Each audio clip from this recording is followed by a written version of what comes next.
Hello and welcome back to my channel. I am Mercedes and this is the Frugal Life with Mercedes.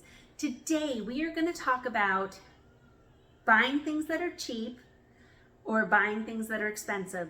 Do you actually get what you pay for? Now, I believe that there was a time, and I think it's fair to say that that was before my time, probably my grandparents' time, where if you bought something of a certain brand or from a certain store or spent a certain amount of money, you were automatically getting quality. And that is no longer true. I know people that have really, really expensive ovens. My cheap oven cooks better. I know people that have really expensive dishwashers, washers and dryers, whatever it is, and my cheaper ones that my apartment provides do the job just as well, if not better. Okay? So we have to get over this mindset that automatically a certain brand means better. It doesn't. Now, if you have a preference, I totally understand that. But there are still so many people that think if I buy, I don't want to give specific brands, but if I buy this specific car, it's made in America. It's made from good old-fashioned American labor, and it's gonna last me for 50 years. I'm sorry, but those days are done. I hate to be the person to tell you this, guys, but that's not true. Especially these major car brands that you're thinking of, it's just not true anymore. A washer and dryer are not gonna last you for 30 years. They just aren't. It doesn't matter what your hopes and dreams are, they just aren't. So why, I'm not saying that you have to buy crap, but I want you to go into purchases, especially big purchases, and take the facade of this cheaper brand is automatically crap, and this much more expensive brand is automatically amazing and golden and rainbows, because it's not necessarily true. I definitely suggest, especially with big purchases like a car or appliances, you want to do your research, you want to check out reviews. YouTube is your friend, because people will go on there and tell you, I used this washing machine that I spent an obscene amount of money on 3 times and it crapped out. Do you know what I mean? And you can really get and experience something that a salesperson is not going to tell you.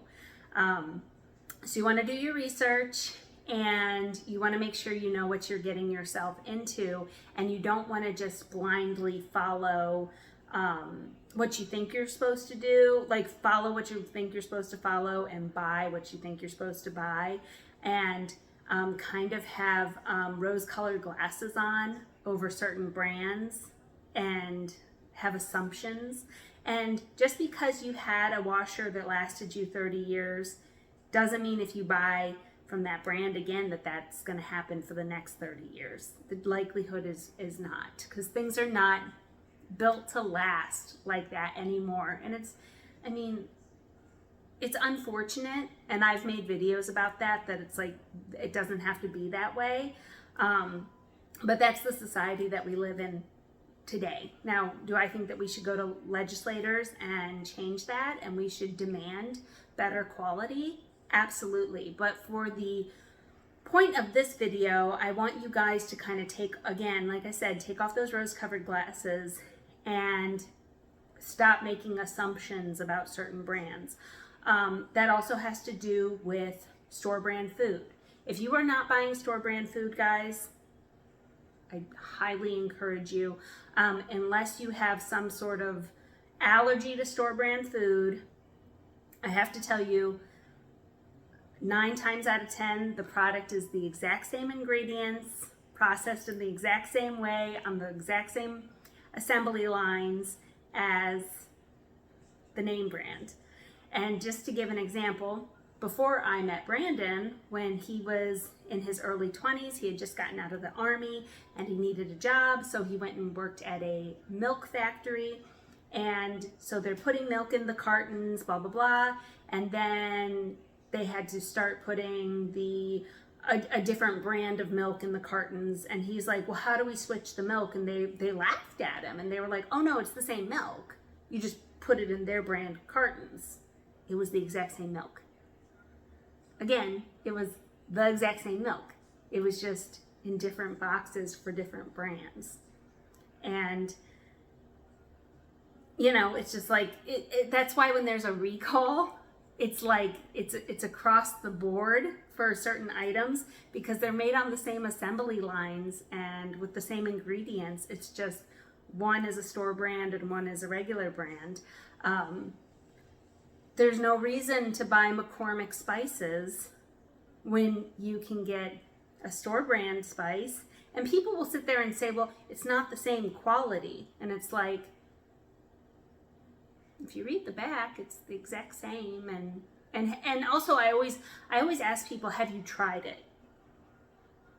You know what I mean? Like, Great Value salt is going to taste the exact same as McCormick salt. Do you know what I mean? Like, we have to kind of get out of that mindset. And it's a little hard for me because I've never had that mindset. So I do try to be patient. But there's no reason for that. Do you know what I mean? Like, especially with the food, guys. Come on, you could be cutting your grocery bill in half. Now, there are some things that we do buy name brand, but that's only because they don't come in store brand.